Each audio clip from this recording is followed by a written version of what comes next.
자, 여론조사 84% 역대 최고의 고공행진하다가 이번 주 지난 주말 겪으면서 78% 정도로 살짝 주저앉았죠. 네, 동일 기관 조사는 아니지만 예, 리얼미터에서 78.1%가 조사됐죠. 근데 81.6, 84.1 이렇게 올라가다가 78.1로 취임 이후 첫 하락을 했다. 이 조사 결과가 나왔는데요. 어쨌든 갤럽의 84%는 역대 대통령 수치 중에서 최고 수치를 기록했고요. 83을 돌파했던 거죠. 그렇죠. 문민정부 때 YS가 93년 6월과 9월 달에 6월 달에 하나회 그리고 9월 달에는 역사 바로 세우기 이렇게 하면서 이제 83%를 기록했고 YS는 3분기까지 1, 4분기, 2, 4분기, 3, 4분기까지 그 70%를 유지했습니다. 그게 굉장히 특징입니다. 취임 첫해 3분기까지. 예, 3분기까지. 그러니까 지금 왜냐하면 지금 문재인 대통령 같은 경우는 리얼미터 조사에 78%를 찍었는데 이게 이제 100일 동안 지지도가 어떻게 유지될 건가가 굉장히 중요한데 8월 20까지죠. 그렇죠. 8월 20일 굉장히 중요합니다. 100일 동안이. 근데 이제 어쨌든 YS는 3분기까지 이렇게 기록했으니까 굉장히 고공행진을 했던 거죠. 그 위에 그런 대통령은 없었습니다. 70%를 3분기까지 유지했던 대통령은 없었는데 그 YS 대통령도 마지막에는 최하였잖아요. 그렇죠. IMF 때문에. IMF도 있었고 그 전에 또 그 김현철 이런 어떤 문제들도 터졌고요. 소통용 사건. 네, 그렇습니다. 자, 그런데 지금 상황이 비슷하지 않아요? 지금 군 내부의 사드 문제 때문에 어제 우리가 그 업데이트한 사드 문제와 사드 문제의 핵심에는 군 내부의 사조직이 있을 것이다. 라고 추정하고 가고 있죠. 청와대에서도 대충 눈치를 채고 그쪽으로 지금 압박하는 분위기고. 뭐 알짜회 뭐 이런 게 나왔죠. 알짜회, 독사회. 그 이제 일단 뭐 전문가 제가 그 전문가는 아니니까 여론조사 상으로만 본다면 왜 대통령 지지도가 약간 하락했을까? 그리고 이게 과연 앞으로 어떻게 지속이 될 건가라는 전망을 좀 말씀드리고 싶은데 하락 원인은 뭐 갤럽이나 리얼미터죠. 리얼미터가 이제 하락을 했으니까 두 가지를 뽑았지 않습니까? 사드 보고 누락 파문 그리고 인사청문회 관련해서 두 가지 요인 때문에 약간 지지율이 하락한 것 같다. 이렇게 설명을 했는데 액면적으로 보면은 뭐 그 주장이 맞죠. 근데 이제 이면에 보면 지난번 말씀 한번 올렸듯이 대통령 PI 관점에서 좀 볼 필요가 있습니다. 그러니까 뭐냐면 최근 한 열흘 동안 대통령이 좀 실종됐죠. 뉴스에 잘 안 보였습니다. PI가 뭐예요? President Identity. 그래서 PI? PI인데 이 대통령의 이제 하나의 이제 정체성에 기초한 어떤 이미지라고 볼 수 있는데 관리 이미지죠. 대통령 어떻게 관리할 건가 이미지인데 PI 관점에서 본다면 대통령이 잘 안 보였어요. 왜냐하면 대통령님이 취임 직후부터 시작해서 대통령이 끌고 왔거든요. 그렇죠. 이 지지도는. 업무지시 1호에서부터 뭐 7호, 8호까지. 그렇죠. 그리고 이제 그 소통하는 모습, 겸손하고 소탈한 행보들 이런 걸 보여준 건데 이게 이제 인사청문회로 들어가면서 대통령이 잘 안 보였어요, 사실. 그리고 인사청문회 문제가 이제 5개항 때문에 좀 부딪혔잖아요. 네, 또. 부딪혔고 언론에서는 이제 집요하게 의혹 제기들이 신상털기가 들어가면서 계속 부정적인 뉴스들이 많았고 대통령의 감성적인 일정이나 메시지들이 잘 안 보였죠. 그리고 사드 문제와 관련해서 어쨌든 그 군 자체가 항명이었고 국기문란 이 비판은 분명히 있음에도 불구하고 대통령한테도 책임이 있는 거 아니냐. 양비론 이런 부분들 일부 먹혔습니다. 사실. 보수 언론의 그 양비론이 먹혔죠. 야당의 아마추어 정권. 그렇죠. 아마추어 안보. 이게 왜냐하면 그 대통령의 지지도가 굉장히 높을 때는 뭐였냐면 지난번 설명했지만 대선 때는 오히려 능수능란함보다는 약간 순수하고 이런 이미지가 있었고 능수능란함이 잘 안 보였어요. 대선 과정에서는 후보 시절에. 그리고 추진력이 좀 약하지 않느냐. 좀 이렇게 뭔가 과감한 개혁 이런 걸 못할 것 같다는 이미지가 있었고 그리고 좀 감성적이다. 이성적이기보다는 감성적이다. 즉흥적이다. 이런 이미지가 있었는데 이게 대통령이 되신 다음에 이 이미지 완전히 바꿨거든요. 과감성이 보여줬고 추진력이 느껴졌고 요리할 줄 알더라. 국정을 능수능란함이 보였고 감성적인 것보다는 합리적이고 이성적인 모습이 많이 표출이 됐는데 이번 이제 그 사드 문제 보고 누락 파문과 관련해서 너무 충격적이다 이렇게 이제 표현이 나갔고 대외 메시지가 그러면서 일련의 행동들이 다소 이제 감정적 대응이 표출되는 모습들이 있었어요. 네. 그래서 경로했다 막 이런 표현. 그게 그렇게 좋은 건 아니거든요. 물론 이제 전통적 원래 이쪽 진영, 진보 진영들한테는 충분히 설명력을 갖추고는 있지만 중도나 보수층들이 볼 때는 특히 이제 그 나이 드신 분들이 볼 때는 이 문제에 대해서 저렇게 대처하는 게 맞는 건가? 네. 특히 이제 그 한미 문제하고 연결돼 있잖아요, 사실은. 그래서 이제 미국의 우려 이런 것도 제기가 됐고 또 이제 그러니까 문재인 대통령이 주장했던 사드에 대한 전략적 모호성 이런 어떤 스탠스가 있었는데 이런 부분하고 조금 벗어나는 결이 아니냐. 네. 그래서 자주파 이런 어떤 목소리들이 득세하는 게 아닌가라는 어떤 보수층의 비판들이 쏟아졌죠. 이제 그러면서 일의 우선순위를 잘 풀어갔던 초기의 모습보다는 조금 그렇게 비춰지지 못했던 측면 이런 것들이 이제 비춰지면서 제가 볼 때는 좀 하락하지 않았나 이렇게 생각이 듭니다. 일단 그런 그 비판적 그 야당의 주장, 네. 그다음 보수 언론의 주장 이런 것과 그냥 그것이 단순히 그대로 있었으면 큰 영향이 없었을 수도 있었는데 청문회 전국하고 버무러진 그렇죠. 그런 것도 영향이 있죠. 크잖아요. 예, 청문회 영향도 분명히 있습니다. 예. 그러니까 5대 원칙에 대한 관련된 게 있고. 또 이제 그 대통령이 어쨌든 지명한 인물들인데 정말 그냥 뭐 이번에 이제 김상조 그 공정거래위원장의 청문회 과정을 보면 거의 대부분 다 소명이 다 됐는데 그렇죠. 그 전까지는 뭐 대단히 문제 있는 사람처럼 묘사가 되니까 이제 그런 것들이 이제 차곡차곡 쌓이다 보면 이 가랑비에 옷 젖듯이 예, 그런 게 지지도 영향을 미치죠. 근데 이거는 어떻게 생각하세요? 그 대통령이 선거 기간 중에 5대 원칙에 대해서 2번씩이나 강조를 한단 말이에요. 네. 그런데 이제 그 막상 후보자들을 내세우니까 5대 원칙 중에 완전 그 벗어난 사람이 하나 없고 또 두세 개씩 다 걸려요. 네. 그럴 때 이제 여당 더불어민주당에서는 그 원칙은 지키되 이게 좀 완화할 필요가 있겠다. 네. 그리고 기준 자체를 조금 더 구체적으로 하면서 직무 연관성이 없다든지 혹은 그 법적으로 좀 하자가 없다든지라고 하는 것은 5대 원칙에 들어가더라도 그것을 좀 정당끼리 좀 머리를 맞대갖고 좀 완화시키자. 라고 얘기했을 때 대통령이 양해를 구한다고 하면서 5대 원칙을 또 강조했거든요. 네. 이런 거는 조금 후퇴하면서라도 청문회 전국에 이렇게 늪과 수렁에 빠진 듯한 이런 상황을 좀 탈피하는 정치적 기술을 보이는 건 좀 어떻게 그러니까 이게 지금 우리가 까먹고 있는데 실질적으로 인수위원회가 없는 정권이잖아요. 근데 이제 워낙 초반에 능수능란하게 잘 대처하시니까 우리가 인수위원회가 없다는 사실을 망각하게 돼요. 그렇죠. 사실 준비할 기간이 없었죠. 그러니까 지금 봉사님 말씀하신 대로 그런 기준을 마련하려면 야당의 당대표들을 불러 모아서 뭔가 이게 진솔하게 이야기하면서 그런 걸 이끌어내야 할 텐데 정치력으로 당장 지금 줄줄이 청문회 대상들이 그 청문회 일정을 앞두고 있기 때문에 어느 선까지 어떻게 하고 나머지는 또 어떻게 할 건가 이 부분을 적용하기가 참 어려운 부분이 있죠. 문제가 이제 공정 그 강요 내각이 17명인가 그렇죠? 네. 그리고 공정거래위원장 등등 하고 그래갖고 청문회를 거쳐야 되는 게 한 그 같은 급씩 24명쯤 되는데 지금 임명한 게 7명 정도예요. 그럼 앞으로 3분의 1도 안 했거든요. 지금 임명 자체가 장관이 안 된 게 11명이 안 돼 있고 중소기업 벤처 뭐 장관 이거는 이제 직제 개편이 통과돼야 하니까 정부 조직 법이 바뀌어야 되니까. 법이 바뀌어야 하니까요. 그리고 이제 그 지금 헌법재판관이 있죠. 그다음에 그 대법원장도 남아 있죠. 감사원장 있죠.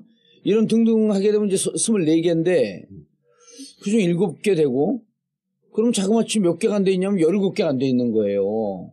근데 이 상태로 만약 계속 가면은 그리고 그중에 일부 한 두세 명씩 낙마하게 되면 지지율이 10% 15% 쑥쑥 나가는 거거든. 그건 난 이 부분에 대해서 오히려 대통령이 얘기하기 좀 곤란하면 여당이 지금 그런 이유 때문에 있는 거거든. 이것을 다시 한번 꺼내면서 야당하고 제가 이제 그 방송을 하면서 많이 만나잖아요. 그 자유한국당 좀 나름 합리적인 그 의원들도 뭐라 그러냐면 비공개로 이 원칙을 좀 털자고 얘기를 해줘라 차라리 그럼 원칙대로 지키되 네. 기준 자체를 좀 완화하자라고 하는 얘기를 하면서 네.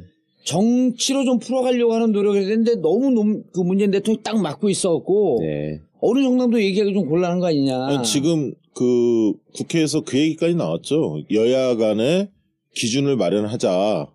까지는 원내대표도 얘기를 했었고. 아니, 그걸 해줘야 되는데. 그게 이제 속도를 좀 붙여야 하는데. 예. 그러니까 국정기획위원회에서도 기준을 마련한다고 했고요. 예. 여야 간에 특히 이제 국회에서 마련을 해야죠. 근데 국정기획자문회의 거기서는 기준 마련하기가 좀 곤란한 게 그건 어쨌든 대통령이 앞으로 정치 수행할 수 있는 그 단위에 대한 고민 아니에요. 근데 이거는 행정부라고 하는 대통령이 있고 입법부라고 하고 있는 정당 정치가 있단 말이에요. 여기서 풀어줘야 되는데 누가 풀어야 되냐면 야당의 원내대표나 야당의 당대표가 풀어줘야 돼 이거를. 아니 여당에. 그렇죠. 여당의 몫이죠. 거기서 총대를 메고 욕을 누가 먹어야 되냐면 지금은 잘하면 대통령한테 박수 치지만 못해도 대통령이 욕을 먹는 형국이거든.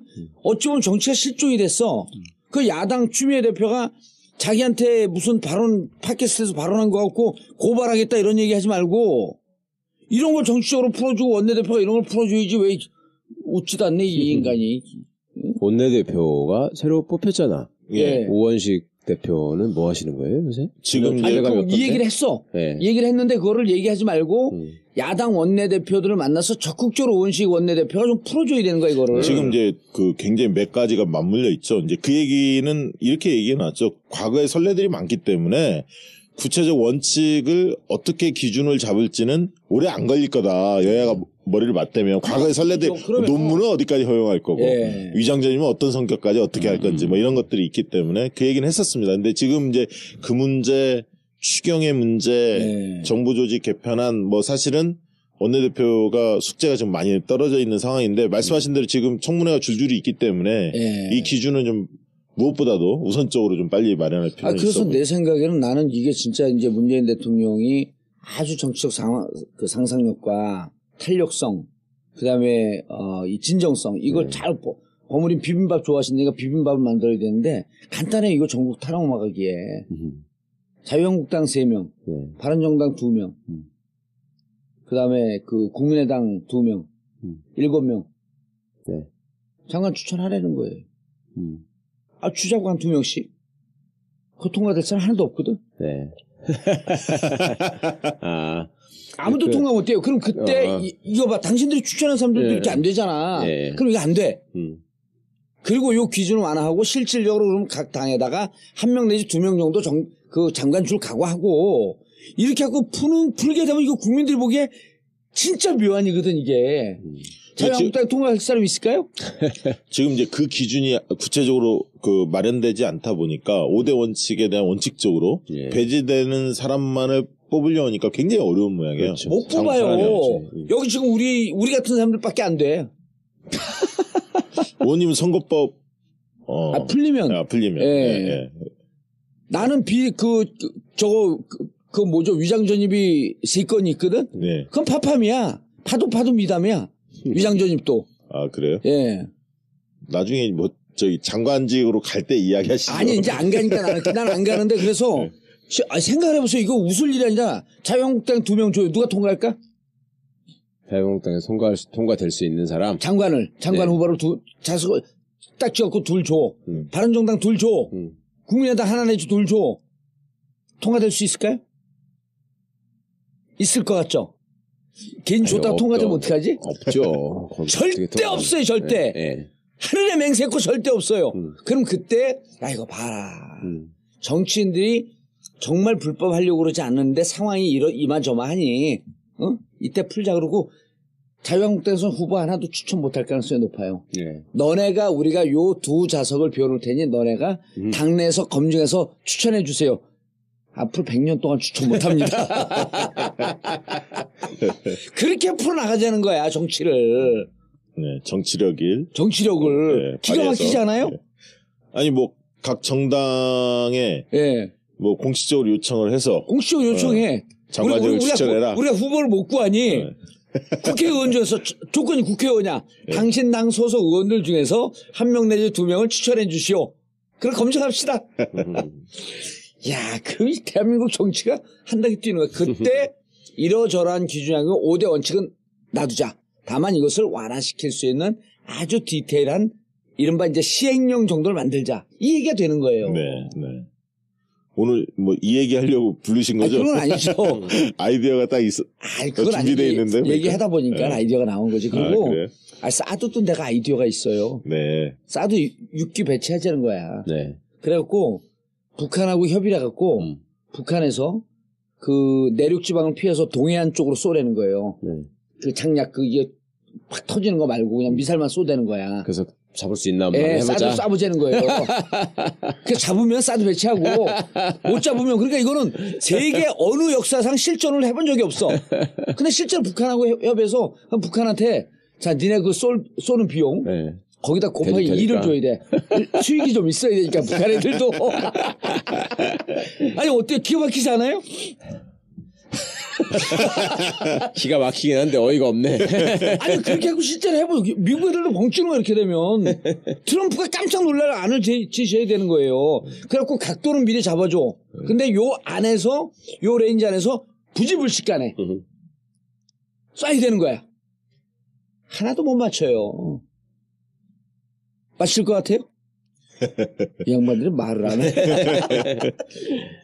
아니 그래서 그 사드는 이게 별건으로 하더라도 장관은 진짜 마음 탁 열고 어차피 협찬을 그랬잖아요. 국민의당한테도 주고 자유한국당에도 주고 네. 다른 정당에도 하나씩 줘서 한 명씩 추천해줘라. 네. 그걸 검증해보자. 네. 안 나오거든 이게. 어쨌든 지금 상황 자체가 청와대 대통령 입장에서 볼 때는 조금 악재들이 좀 있어요. 오늘도 김기정 그 안보실 청와대 2차장 아니 국정원 2차장. 국정원 2차장. 아 국정원인가요? 네. 아니죠.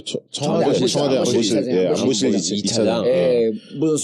뭐 개인 문제, 성추문이나 그런 등등. 옛날 대학 시절에 대학 교수 시절에 문제로 그러니까 여성단체 막 제보가 들어왔다는 거 아니에요? 피해자라면서. 사퇴를 했기 때문에 어쨌든 청와대 내부 검증 시스템을 관련해서 야당의 공세들이 굉장히 격화될 소지가 크고요. 인사위원회가 지금 없기 때문에. 그다음에 지금 추경이 사실 11조가 지금 달려 있는데 추경 자체가 대통령의 대선 1호 공약임에도 불구하고 일자리 공약이 이 부분을 야당이 결사 반대하고 있거든요. 특히 공무원들 늘리는 문제에 관련해서 12,000명인가 그렇잖아요. 그래서 이 문제 관련해서 야당에서 일부는 청문회와 연계하려는 흐름도 있고요. 청문회를 악재예요. 청문회 문제에 있어서 특히 이제 또 김상조 공정거래위원장 같은 경우는 원래 7일날 통과시키기로 했는데 청문 보고서를 채택하는 날인데 이걸 9일날로 연기하자. 국민의당이 8일날 요청하고 9일날로 하자. 이 속셈에는 강경화 등등등등 김희수 이 김동연 7일날 김동연, 김희수, 강경화 청문회가 있기 때문에 셋 중에 한 명 내지 2명 날려버리겠다는 거 아니에요? 그렇죠. 그 패키지로 하겠다는 속셈이고요. 그래서 지금 추경 문제도 상당히 골치 아프고 그다음에 청문회 문제가 있고 아까 또 장관이 아직도 임명이 안 된 분들이 상당히 많기 때문에 6월 내내 상당히 그 인사 문제 그다음에 추경 문제로 시끄러울 것 같습니다. 그리고 이게 문재인 정부와 더불어민주당이 조금 곤란한 게 장관 내정자가 별로 없을 때 현역 의원들 4명을 탕평 인사라고 하면서 4명을 딱 발표하면서 지금 무슨 이미지들이 있냐면 약간 인식의 착시 현상인데 의원들을 상당히 많이 놓네? 이런 것 때문에 앞으로 의원들 놓기가 좀 힘이 들어요. 근데 사실 의원들이 제일 많이 검증이 된 사람들이거든? 그 의원들 안 놓고 다른 데서 사람들 또 충원하고 그러게 되면 진짜 검증 안 된 사람들 뭐가 터질지 몰라. 근데 이제 의원들 놓기가 진짜 힘들어졌어요. 근데 이제 외부 전문가들이 교수들이 되게 학계나 이런 분들이 되게 자기 관리가 의원들보다는 좀 철저하지 못했죠. 그러니까 안 된다니까요. 그래서 이제 정치인들이 추가 입각 가능성이 거론이 되는 거고요. 그러려면 이제 또 야당이 더 비판할 수 있어요. 이미 4명 의원들 발표할 때 자유한국당에서 세게 쳤잖아요. 이게 뭐 탕평이고 이게 무슨 협치냐. 그냥 지들끼리 해먹겠다는 거 아니냐. 그러니까 적어도 자유한국당은 아니더라도 바른정당이나 정의당, 국민의당에 한 명 정도의 러브콜을 하면서 이렇게 갈 줄 알았던 거지. 그거 하지 말자며요, 야당에서는. 아니죠. 왜냐면 각 정당에 공식적으로 제안을 해라. 특정 인물을 찍지 말고. 그러니까 내가 오늘 그러잖아. 인물 찍지 말고 정당에다 추천하자고 하자. 그거를 그쪽 청와대 아는 사람들 많으니까 최영학 변호사가 이거 들으라고 연락 좀 해줘요. 근데 진짜 이명박 정부하고 박근혜 정부 쪽에서 일했던 분들이 문재인 정부의 야당 의원들 있잖아요. 여당 의원들 입각하는 거에 대해 비판하면 안 돼요. 왜냐하면 이쪽은 그 친문 비문 가릴 거 없이 나름대로 적재적소 인사를 하는 반면에 총평을 다 했어요. 걔네들은 안 그랬잖아요. 자기 쪽의 인사들만 한 거 아닙니까? 그리고 밖에 그 학계나 이런 사람들도 함량 미달 인사들이 굉장히 많았잖아요. 자기들 친소 관계를 따지고 따졌죠. 예. 누군지도 모르는 사람들 막 임명하고 당파적 관계를 따지고 해수부 장관도 이상한 뭐 능력이 안 되는 말도 안 되는 사람들. 그러니까 그때 기준으로 보게 되면 지금 한 5배 내지 10배 정도 강화돼서 훨씬 인물이 됨에도 불구하고 문재인 대통령께서 발표한 5가지 원칙 때문에 어쨌든 우리가 이 원칙 이렇게 도덕적인 정부를 만들어야 된다라고 하는 여기까지는 좋아요. 근데 막상 적용하는 과정 속에서 택도 없는 그냥 위장전입 없는 이 사람들이 없어요. 자기도 모르게 위장전입을 했다는 거 아니야 이정미 의원은. 그럼 우리 다른 방송 갖고 양심 고백 고해성사하는데 다 걸려요 다. 아니 근데 그냥 위장전입이라는 말 하나로 사실은 뭉뚱그려서 표현할 건 아니죠. 그렇죠. 의도나 그러니까 내용을 봐야 되는 건데. 아니, 그런 걸 보자는 거야. 그러니까 근데 지금은 그 기준을 만들자는 말씀이잖아요. 지금은 위장전입하면 그냥 다 위장전입이야. 예. 그리고 또 하나 착시 현상이 총리는 국회 동의를 받아야지만 임명할 수 있는 것이고 장관들은 그게 아닌데 지금 시민들은 총리 때 앞에서 이제 표결을 했으니까. 예, 표결을 하니까 이번에도 장관 청문보고서 예를 들면 채택이 안 된다거나 그러면은 장관이 낙마하는 걸로 받아들이시는 경우가 많더라고. 그건 아닙니다. 장관은 그렇게 시켜도 되는 거예요. 그래, 임명권자 그냥 시키면 되는 거죠. 이 정도 결격 사유라고 한다면, 이 정도 하자라고 한다면, 과거에 너희들 하자에 비하면, 그렇죠. 이 정도면 이건 그냥 당신들이 그 C-였으면 이거는 A-쯤이다. 이러고 밀고 갈 수 있지만, 이제 정치의 동력이 부딪힐까봐. 그런 걸 우려하는 거죠. 그럴까봐 그러는 거죠. 네. 그 김희수 헌재 소장만 지금 7일날, 7, 8일날 그분은 이제 본회의에서 투표를 해야 하고요. 총리와 그렇죠. 마찬가지로. 네. 나머지들은 대통령이 임명할 수 있습니다. 네. 아니 근데 그분이 이제 5.18 때 그 문제가 돼갖고 판결한 거 문제, 사형 판결을 내렸는데 결국 무죄가 됐던 거죠. 재심. 예, 재심에서 무죄가 됐던 거죠. 그러니까 이제 그걸 문제를 삼아갖고 김희수 헌재 소장 그 내정자가 전두환한테 표창받고 이게 자격이 있냐? 근데 그 사람은 전두환한테 표창받으면 박수 보내야 되는 거 아니야? 전두환한테 표창받은 것도 아니고 그냥 군인들한테 다 나눠주는 국난 극복 기장 받았다는 거잖아. 아 그런 거예요? 네. 근데 표창이 아니고. 기본으로 그냥 이렇게 왜 나눠주는 거? 네, 하나씩 다 나눠주는 거. 그거 받았어요? 껌딱지 같은 거 하나 붙이는 건데. 제대할 때 받았어요? 그 군인들 장교복에 보면은 이렇게 그 조그마한 사각형 해가지고 무슨 각각 색색 무늬 있는 거 있잖아요. 그게 그냥 기본 기장이야 거기에. 아 그거 받았다고 지금 뭐라는 거야? 네, 그걸 근데 받았는지 안 받았는지도 몰라 본인은. 다 나눠주는 거고 그냥 하나 주순 건데. 그걸 가지고 얼마나 시비 걸 게 없으면. 그러면 김희수 헌법재판관 될 때는 왜 시켰는데. 마찬가지. 그리고 본인이 또 그 전에 얘기를 하셨어요. 내가 사실은 그 예전에 볼모할 때 군판사 시절에 그때 계엄 시절에 재판을 하면서 그런 거가 마음에 계속 걸린다. 그런 말을 했었는데 그럼 뭐 새롭게 밝혀진 것도 아니고 트집 잡을 게 없으니까 진짜로 별 거지 같은 거 가지고 다. 아니 근데 애들은 나는 그 앞뒤가 안 맞는 게 5.18 그 님을 위한 행진곡 지시하지 말자 그러잖아요. 그러니까 광주 민주화 운동에 대한 이미 결정이 났음에도 불구하고 그 정통성, 그 정신을 동의하지 않으려고 하는 거예요. 아니에요. 그럼 동의하지 않으면서 그때 당시에 계엄사 내에서 조금 이제 당시 민주화 운동을 했던 사람과 반대되는 판결을 설사했으면 그럼 자기는 박수를 보내야 될 거 아니야? 참 잘했다 그러고. 그렇죠. 그걸 문제 삼으면 어떻게 해? 보수단체요? 그럼 아니 자유한국당에서. 자유한국당은 저기 얘기하죠. 통진당 뭐. 아니 이것도 얘기해. 5.18도 얘기해. 근데 이제 5.18 단체에서 문제 없다. 그 정도면 문제 없다 그랬잖아. 5.18 단체에서. 자격이 된다. 이런 분이라면. 그렇기 때문에 김희수 헌재 소장 같은 거 통과될 가능성이 높다고 보여집니다. 문제는 이제 강경화 내정자인데 이제 그분 현장성이 굉장히 중요하거든요.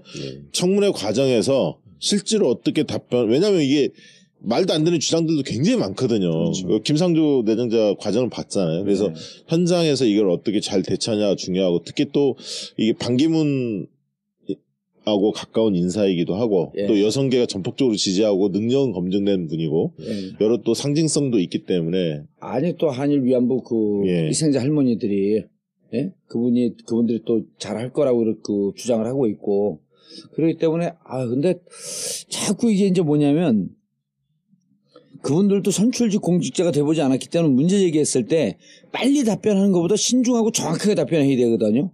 근데 일단 답변을 해놓고 보는 거야. 그럼 나중에 보면 그게 아니었거든? 그게 거짓말 프레임에 딱 쌓여. 거짓말 하려고 그러는 의도도 아니었었는데. 그런 걸 좀 이 정부 부처에서 내정되면 개인적으로 답변하지 않고 문제가 나오게 되면 잘 점검해가고 답변하고. 컨설팅이 필요하죠. 그렇죠. 윈지 코리아. 진짜 그랬으면 좋겠어. 너무 답답해 그런 게. 이제 뭐 대통령 얘기 조금 해볼까요? 대통령의 이제 지지도를 올려야 할 텐데 아니면 적어도 70%는 계속 유지를 해야 돼요. 너무 고공행진하지 말고 70% 초반이나 60% 후반대쯤으로 쭉 이렇게 좀 갔으면 좋겠어. 아니 60% 후반대로 가면 숫자가 앞자리가 달라지기 때문에 70%는 계속 유지했으면 좋겠고요. 왜냐하면 여소야대이기 때문에 대통령의 국정 동력이 대통령 지지도입니다. 결국은. 그래서 대통령 지지도를 계속 유지하려면 이 얘기를 한번 드려볼게요. 그 청취자분들이 그 대통령 이미지 관리에서 굉장히 중요한 포인트들 제가 몇 가지 말씀을 드려보려고 하는데 일단 일체감이라는 게 굉장히 중요합니다.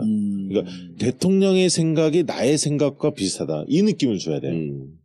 내 생각이 대통령 생각, 대통령 생각이 내 생각과 비슷하다. 그 다음에 서민의 고충을 잘 알 것 같다. 내 어려움을 잘 알 것 같다. 이런 이미지 조사들이 있습니다. 그게 이제 일체감 요소고, 그 다음 이제 신뢰감이라는 게 굉장히 중요합니다. 신뢰감. 그건 뭐냐면 사심 없이 일한다. 특정 사람들만 배려하는 게 아니라, 인사들을 정확히 하고, 이 사람은 공정하게, 사심 없이 일한다. 이 측면이 굉장히 중요합니다. 봉사님 잘 이해를 하셔야 합니다. 그 다음에 이제 자신감이 굉장히 중요해요. 난 지금 내 얘기를 하는 것 같았고 가만히 있었더니. 자신감이 굉장히 중요해요. 자신감은 넘치는 사람 하나 있지.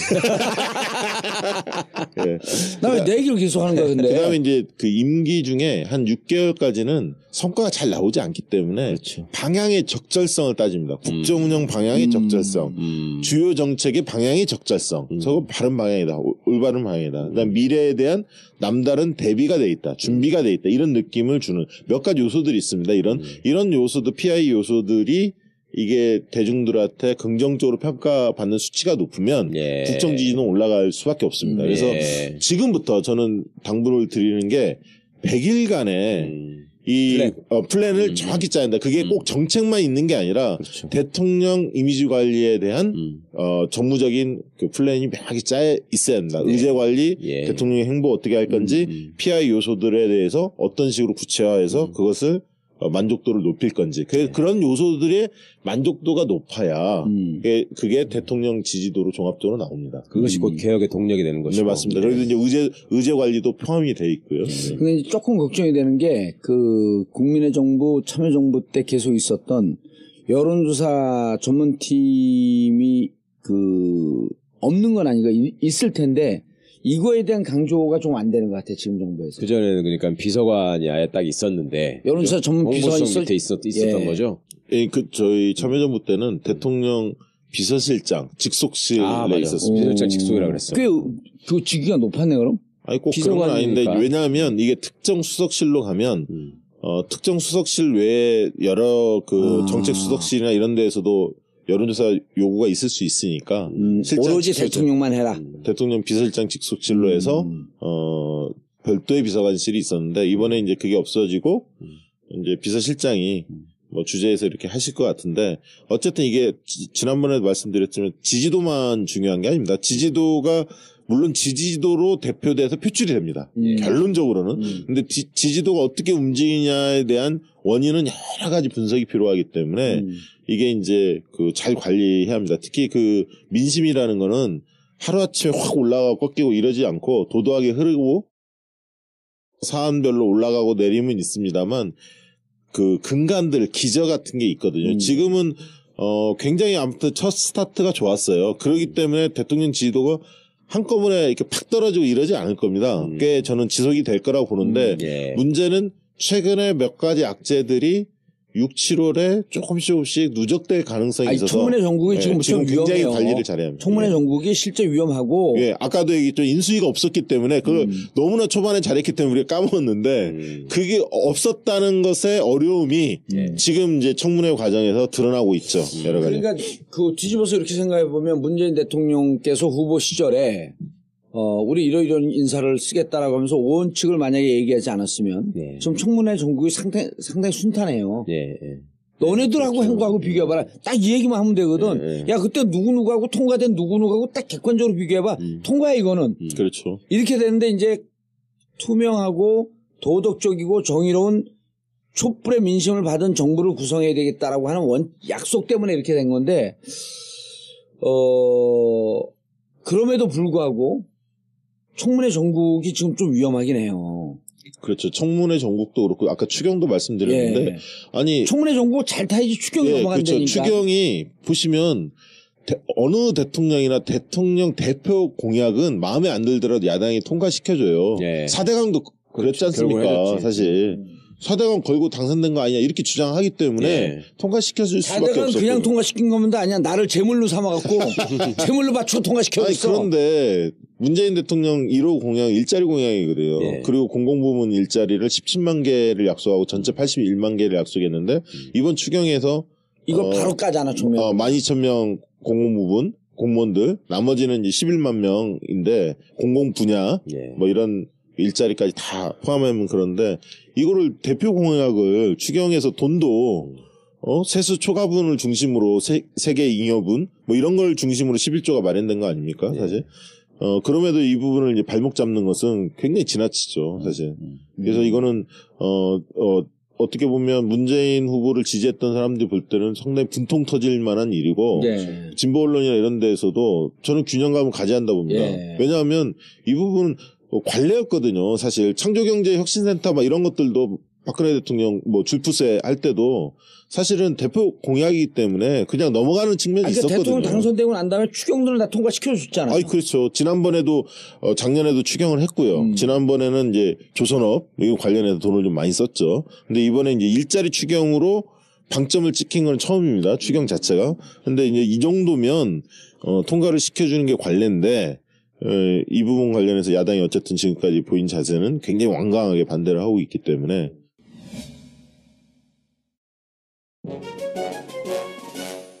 이명박근혜 정권에서 가장 커다란 피해를 보신 분들 바로 정치 스트레스 때문에 머리털이 다 빠진 탈모 환자들입니다. 이제 정권 교체도 됐고 외모가 복지라는 청와대 꽃미남 비서진들처럼 나도 머리털도 다시 나고 외모도 가꿔보자. 머리가 다시 풍성해지는 꿈. 풍성교에서 이뤄봅시다. 다음 카페에서 풍성교를 검색해 주시기 바랍니다. 이제 한번 믿어보자. 나도 머리털 날 수 있다.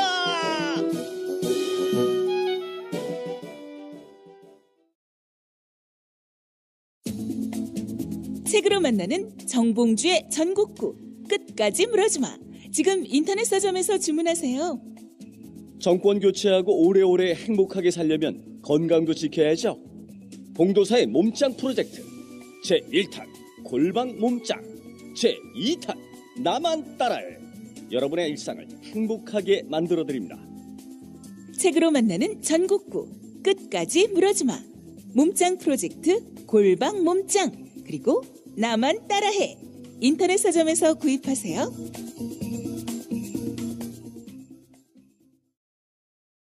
제가 생각하는 이상적인 사회는 더불어 사는 사람 모두가 먹는 것, 입는 것 이런 걱정 좀 안 하고 더럽고 안 입고 온 꼬라지 좀 안 보고 그래서 하루하루가 좀 신명나게 이어지는 그런 세상이라고 생각을 합니다. 사람 사는 세상을 위해 정치를 시작한 노무현. 그는 우리 곁에 없지만 그의 꿈은 영원합니다. 노무현 재단은 사람 사는 세상을 위하여 노무현의 가치와 철학을 전합니다. 노무현이 꿈꾸었고 당신이 꿈꾸는 사람 사는 세상. 노무현 재단의 후원회원이 되어주세요. 후원 가입 안내 1688-0523 그래서 저는 여소야대 전국이고 어쨌든 문재인 대통령께서 잘 하시지만 그럼에도 불구하고 우리가 아쉽기 때문에 여러 가지 그 야당을 설득하는 작업들. 근데 이제 그게 지금 보면은 대통령하고 청와대 혼자 하고 있거든요. 그 진짜 지금 여당이 난 야속해. 여당도 지금 좀 하려고 하는 것 같아요. 그러니까 해줘야 돼요. 그러니까 지금은 일단 국민의당이 굉장히 중요합니다. 사실 이번에 이제 그 이낙연 총리 인준할 때 보셨지만. 그리고 청와대도 우리가 지금 팟캐스트에서 얘기할 게 아니고 추미애, 우원식 당대표 원내대표가 협치를 위해서 각 당에 내각 자리 하나씩 제안합시다. 라고 하는 걸 미리 청와대하고 물밑하고 딱 하고 난 다음에 여당에서 제안해서 청와대가 받는 형국으로 가게 되면 이게 정치가 매끄러워지는 거거든요. 그러면서 이 청문회 정국을 좀 타고 넘어가고 야당은 선물 줬으니 당신들 추경 받아줘라. 이게 정치 아니에요. 네. 그 지금 보면 우원식 대표가 오늘인가요? 그 저기 만났죠. 저기 자유한국당의 그 누구죠? 정우택. 정우택 원내대표 만나서 여야정 협의체를 일단 무게중심을 정부 쪽이 아니라 여야 간에 국회가 중심이 돼서 복원하자. 저는 뭐 그 잘한 것 같고요. 그런 어떤 자세로 계속 만나야 하고 특히 이제 또 국민의당 보면 이제 박지원 전 대표가 이제 목소리를 좀 내고 있지 않습니까? 청문회 과정에서. 무척 정치적으로 좋은 얘기들을 하고 있어요. 감각이 김상조 있죠. 문제 있다. 그러나 통과시키겠다. 강경화도 오케이다. 이렇게 얘기를 하고 있는데 그러니까 그게 지금 국민의당 지지자들은 막 욕을 해요. 근데 국민의당 지지자들이 뭐라 그러면서 야 그거 박지원 내가 잘하고 있는 거다 그랬더니 뭐라 그러냐면 그 박수 치는 사람들이요 민주당 지지자들이에요 다 이래요. 그거 내가 뭐라 그러냐면 그 민주당 지지자들이라고 당신들이 이렇게 제껴놓는 사람들이 지난 4.13 총선 때 다 국민의당 찍었던 사람들이야. 그렇죠. 이 사람들 다 지지는 왔다 갔다 하는 거야. 그래서 지금 국민의당이 통 크게 협조해주는 모습을 보면 민주당 쪽에 있는 사람들이 박수를 보내지만 언젠가 국민의당이 잘하면 또 그쪽 가고 박수를 칠 수 있는 사람들이에요. 이게 정치인 걸. 저는 박지원 씨가 말씀하시는 게 결국은 예전 국민의당 지지를 회복하고자 하는 마음 아닌가 싶더라고요. 맞아요. 여기서 발목 잡으면 정말로 이제 버림받는 거고 완전히. 그러면 호남에서 5%인데 지금. 그렇죠. 그러니까 이게 지금 야당들이 6월달, 7월달 다 당대표 선거가 놓여 있어요. 자유한국당도 그렇고요. 바른정당, 국민의당. 거기 다 새로 뽑아야 되는구나. 다 뽑아야 돼요. 그렇기 때문에 무슨 얘기냐면 이게 선명성, 경쟁에 빠질 어떤 우려가 늘 있어요.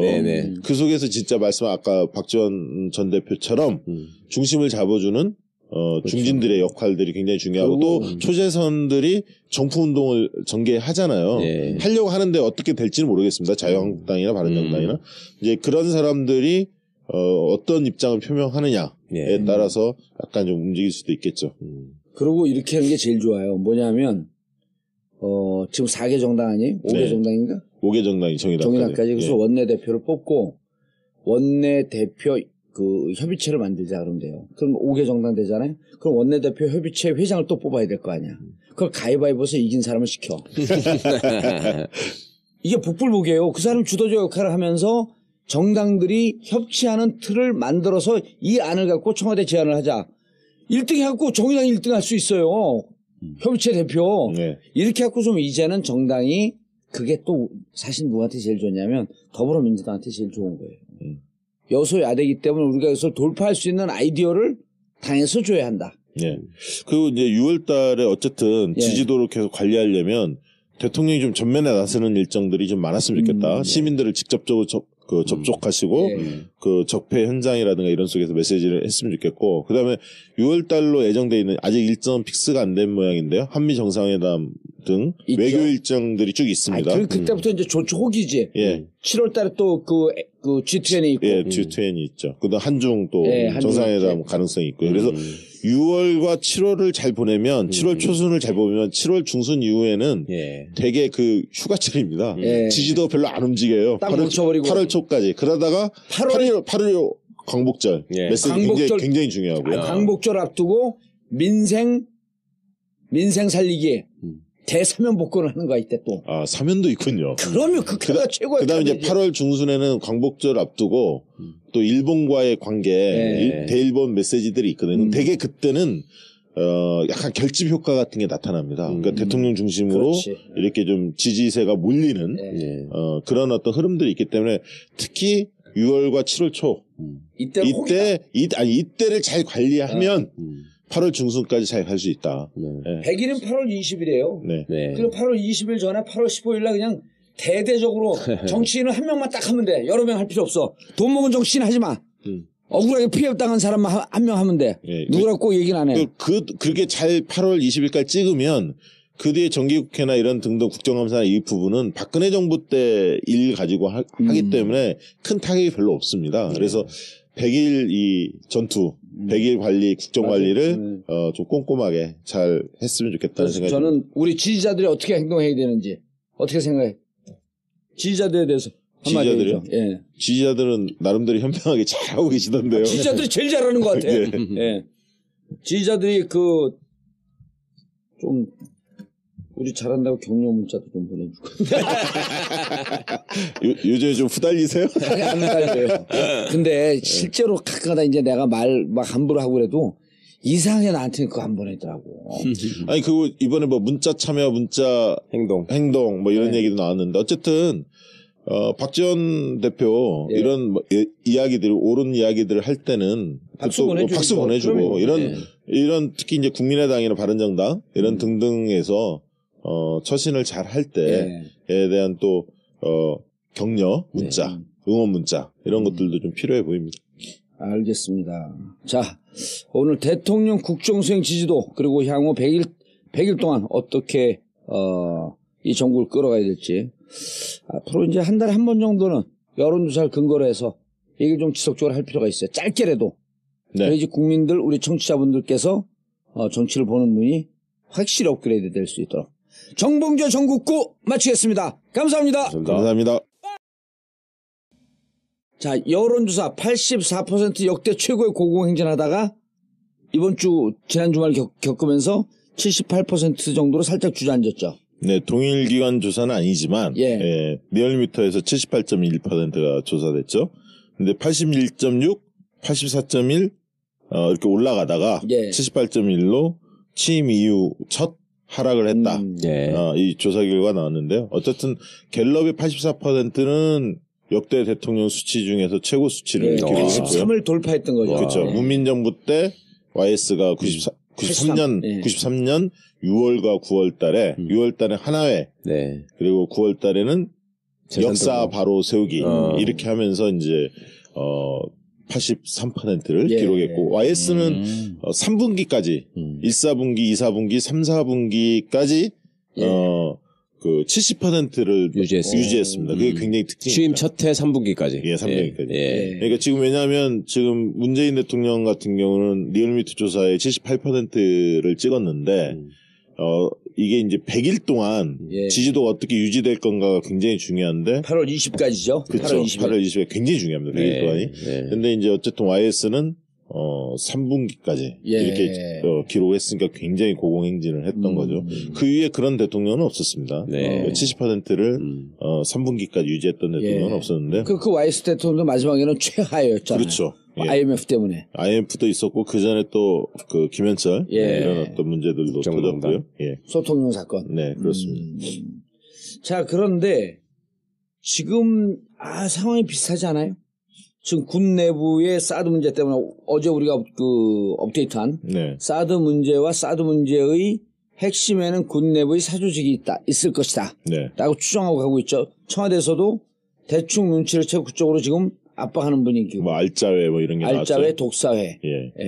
그 이제 일단 뭐 제가 그 전문가는 아니니까 여론조사 상으로만 본다면 왜 대통령 지지도가 약간 하락했을까? 그리고 이게 과연 앞으로 어떻게 지속이 될 건가라는 전망을 좀 말씀드리고 싶은데 하락 원인은 뭐 갤럽이나 리얼미터죠. 리얼미터가 이제 하락을 했으니까 두 가지를 뽑았지 않습니까? 사드 보고 누락 파문 그리고 인사청문회 관련해서 두 가지 요인 때문에 약간 지지율이 하락한 것 같다. 이렇게 설명을 했는데 액면적으로 보면은 뭐 그 주장이 맞죠. 근데 이제 이면에 보면 지난번 말씀 한번 올렸듯이 대통령 PI 관점에서 좀 볼 필요가 있습니다. 그러니까 뭐냐면 최근 한 열흘 동안 대통령이 좀 실종됐죠. 뉴스에 잘 안 보였습니다. PI가 뭐예요? President Identity. 그래서 PI? 이제, PI인데 이 대통령의 이제 하나의 이제 정체성에 기초한 어떤 이미지라고 볼 수 있는데 관리 이미지죠. 대통령 어떻게 관리할 건가 이미지인데 PI 관점에서 본다면 대통령이 잘 안 보였어요. 왜냐하면 대통령님이 취임 직후부터 시작해서 대통령이 끌고 왔거든요. 그렇죠. 이 지지도는. 업무지시 1호에서부터 뭐 7호, 8호까지. 그렇죠. 그리고 이제 그 소통하는 모습, 겸손하고 소탈한 행보들 이런 걸 보여준 건데 이게 이제 인사청문회로 들어가면서 대통령이 잘 안 보였어요, 사실. 그리고 인사청문회 문제가 이제 5개항 때문에 좀 부딪혔잖아요. 네, 또. 부딪혔고 언론에서는 이제 집요하게 의혹 제기들이 신상털기가 들어가면서 계속 부정적인 뉴스들이 많았고 대통령의 감성적인 일정이나 메시지들이 잘 안 보였죠. 그리고 사드 문제와 관련해서 어쨌든 그 군 자체가 항명이었고 국기문란 이 비판은 분명히 있음에도 불구하고 대통령한테도 책임이 있는 거 아니냐. 양비론. 네. 이런 부분들이 일부 먹혔습니다, 사실. 보수 언론의 그 양비론이 네. 먹혔죠. 야당의 아마추어 정권. 그렇죠. 아마추어 안보. 이게 왜냐하면 먹혔죠.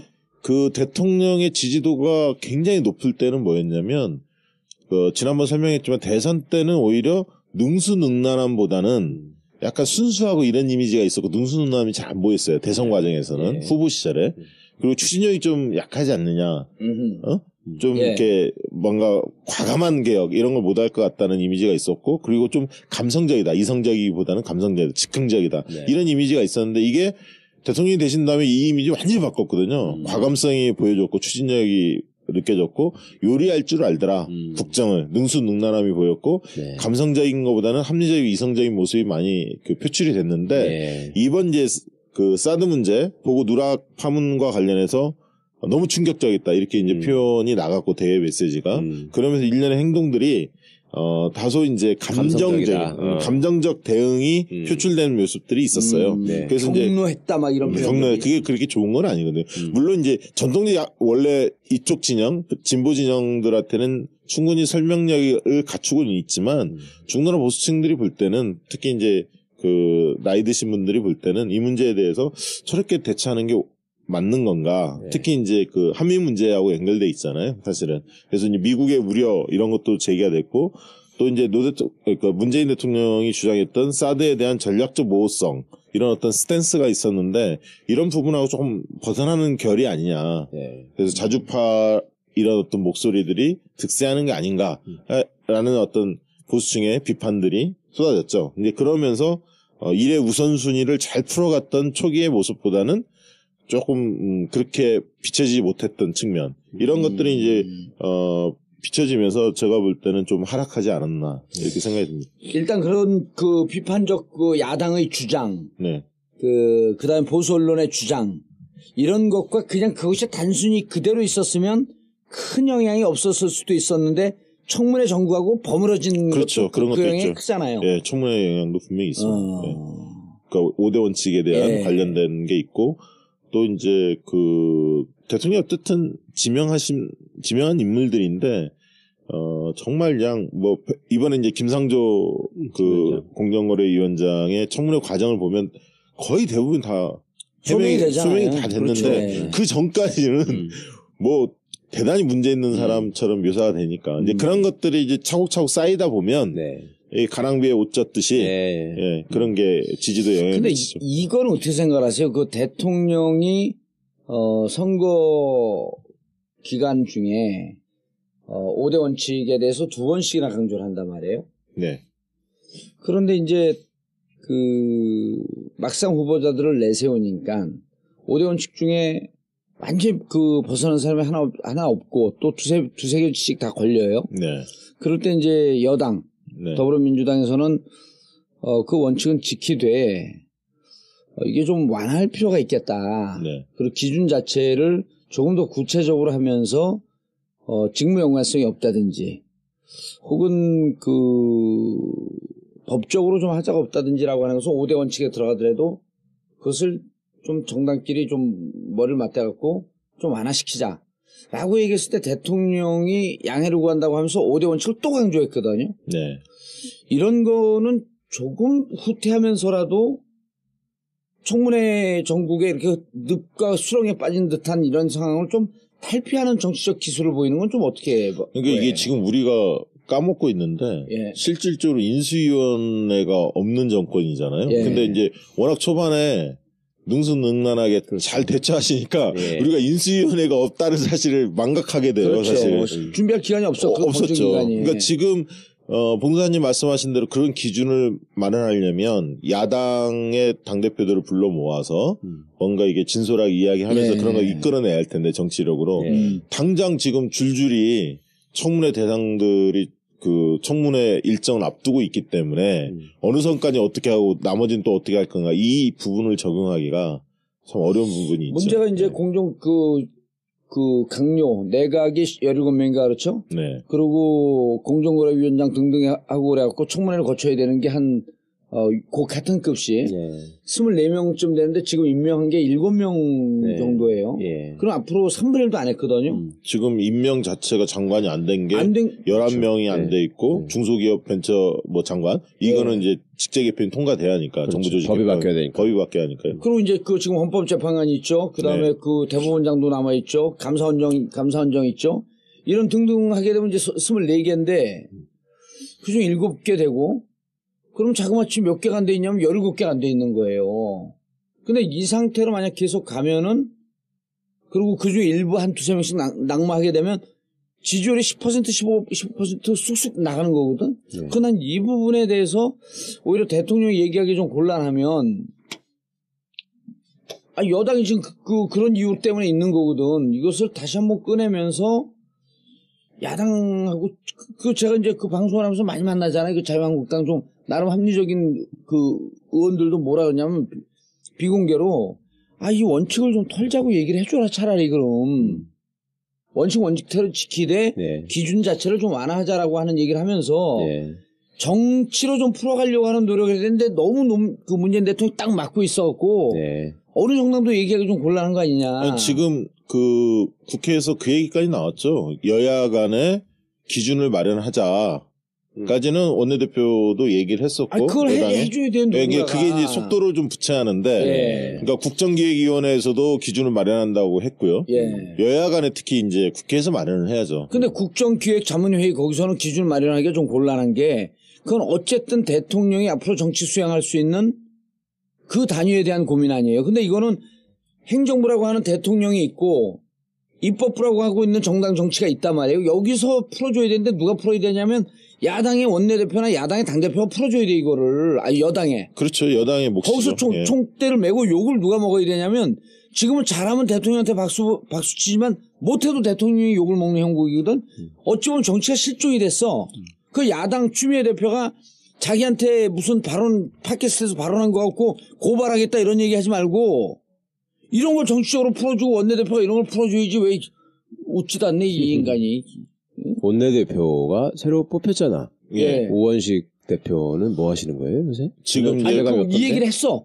이 얘기를 했는데 그거를 얘기하지 말고 야당 원내대표들을 만나서 적극적으로 오원식 원내대표가 좀 풀어줘야 되는 거야 이거를. 지금 이제 그 굉장히 몇 가지가 맞물려 있죠. 이제 그 얘기는 이렇게 얘기해 놨죠. 과거에 선례들이 많기 때문에 구체적 원칙을 어떻게 기준을 잡을지는 오래 안 걸릴 거다. 여야가 머리를 맞대면 과거의 선례들 논문은 어디까지 허용할 거고 위장전이면 어떤 성격까지 어떻게 할 건지 뭐 이런 것들이 있기 때문에 그 얘기는 했었습니다. 근데 지금 이제 그 문제 추경의 문제 정부 조직 개편안 뭐 사실은 원내대표가 숙제가 좀 많이 떨어져 있는 상황인데 말씀하신 대로 지금 청문회가 줄줄이 있기 때문에 이 기준은 좀 무엇보다도 우선적으로 좀 빨리 마련할 필요가 있어. 그래서 내 생각에는 나는 이게 진짜 이제 문재인 대통령이 아주 정치적 상상력과 탄력성, 그 다음에 이 진정성 이걸 잘 버무린 비빔밥 좋아하시니까 비빔밥을 만들어야 되는데 간단해 이거 전국 탈옥 막기에 자유한국당 3명,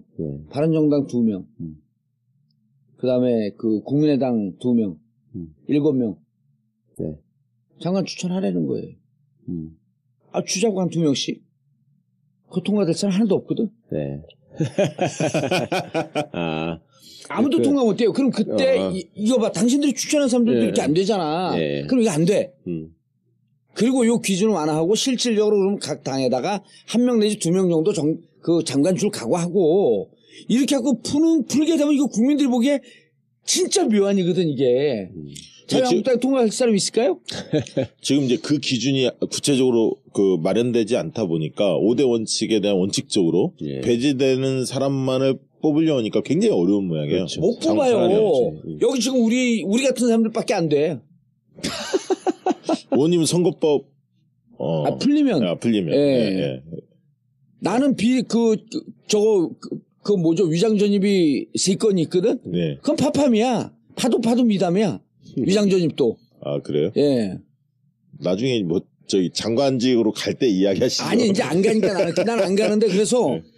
생각을 해보세요. 이거 웃을 일이 아니라 자유한국당 2명 줘요. 누가 통과할까? 자유한국당에 통과될 수 있는 사람? 장관 후보로 자석 딱 찍어갖고 2 줘. 바른정당 2 줘. 국민의당 하나 내지 2 줘. 통과될 수 있을까요?